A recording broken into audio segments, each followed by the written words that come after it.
Hello everyone, आशा करता हूँ आप सभी लोग हैप्पी हेल्दी एंड स्ट्रांग होंगे। दोस्तों, जैसा कि आप सभी जानते हैं कि हम प्रकृति के साथ, नेचर के साथ डायरेक्टली कनेक्टेड है। हम लोग ये भी जानते हैं कि प्रकृति के खिलाफ जाके हम कभी कुछ नहीं कर सकते। आप कितने भी इन्वेंशंस कर लीजिए, कितने भी नए नए तरीके के एक्सपेरिमेंट्स कर लीजिए, लेकिन नेचर के जो स्ट्रक्चर है, नेचर का जो जो अपना बनाया हुआ रूल है, उसके बाहर जाके, उसकी बॉर्डर के बाहर जाके आप कुछ नहीं कर सकते। हमने जब भी नेचर के बाहर जाके या फिर नेचर के खिलाफ जाके कुछ किया है, उसका दुष्परिणाम ही हमें देखने को मिला है। जैसे कि हम सभी जानते हैं, उसका बहुत अच्छा उदाहरण है प्लास्टिक। देखिए, प्लास्टिक का इन्वेंशन हुआ, सबको ऐसा लग रहा था कि प्लास्टिक बहुत काम की चीज़ है। मैं भी बोलता हूँ अभी भी कि प्लास्टिक बहुत काम की चीज़ है, लेकिन उसकी वजह से अगर किसी जानवर का या फिर नेचर का अगर नुकसान हो रहा है, तो वो इन्वेंशन क्या सही में काम की चीज़ है? नहीं है, नहीं बोल सकते हम। हाँ, वो पानी से चीज़ों को भीगने से बचाता है, ठीक है, लेकिन प्लास्टिक उतना ही हानिकारक है जितना कि आप टोबैको प्रोडक्ट्स होते हैं वो उतना, क्योंकि टोबैको प्रोडक्ट से कैंसर होता है, उसी तरह से प्लास्टिक भी कैंसरस हो सकता है, होता है। कई उदाहरण ऐसे सामने आए जिससे कि वो कैंसरस हो सकता है। तो क्या ये सही है?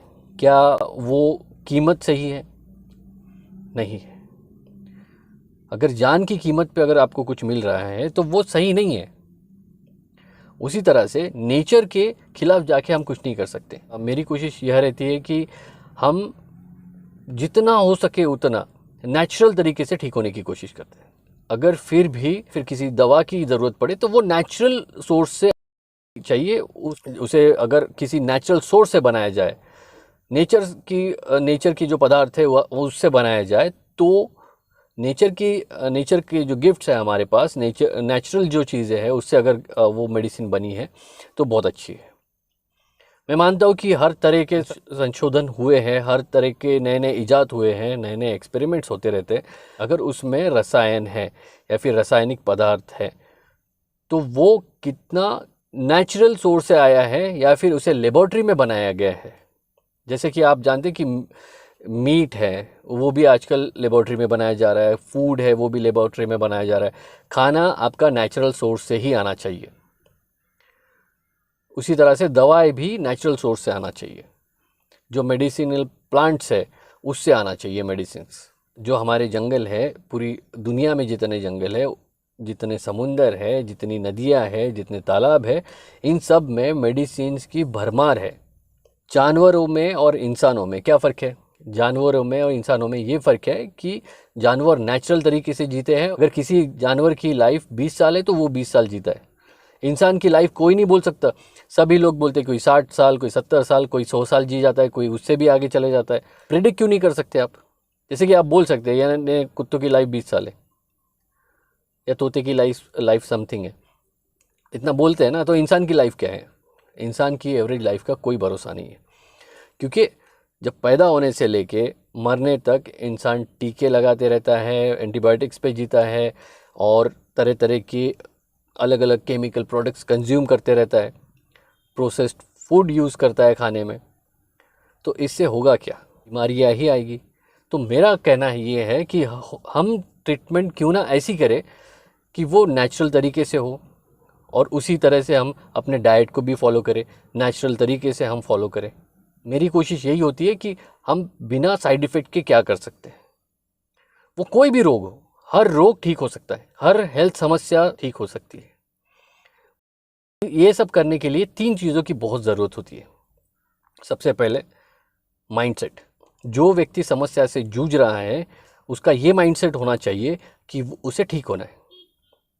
दूसरा, माइंडसेट के साथ साथ आपको प्रॉपर मेडिसिन्स की ज़रूरत है जो कि नेचुरल तरीके से आए। तीसरा, आपका खान पान।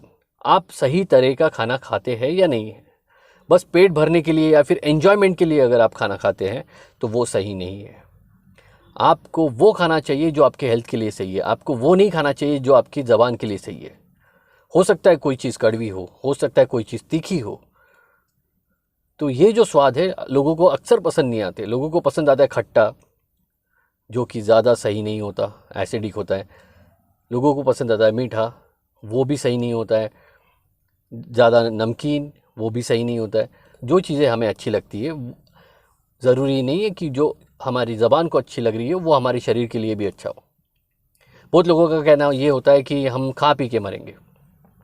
तो खाने पीने का ही है, अगर मरने का ही है तो फिर कोई कुछ नहीं कर सकता। लेकिन अगर किसी को हेल्दी लाइफ जीनी है, अपनी फैमिली के लिए जीना है, तो वो व्यक्ति अपने खाने पे ध्यान रखेगा और अपने परिवार के खाने पे भी ध्यान रखेगा। खुद को भी कुछ नहीं होने देगा और अपनी फैमिली को भी प्रोटेक्ट करेगा। वो होता है असली इंसान। लेकिन कोई सेल्फिश इंसान कि नहीं मैं खाता हूँ और मरता हूँ, जिसको फैमिली का कोई लेना देना नहीं है, जिसको माँ बाप का कोई लेना देना नहीं है, ऐसे लोगों का मैं कुछ नहीं कर सकता।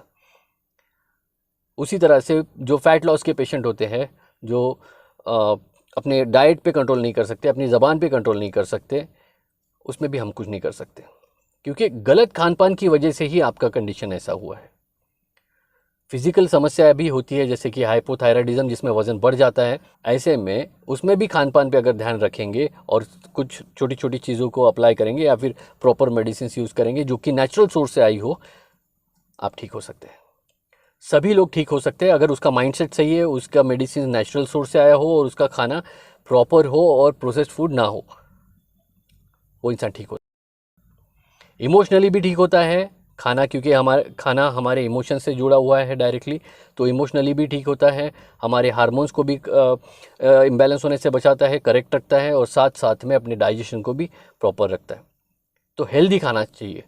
हेल्दी खाने में प्रोटीन का मात्रा ज़्यादा होनी चाहिए, कार्ब्स की मात्रा कम होनी चाहिए, फैट की मात्रा उससे भी कम होनी चाहिए।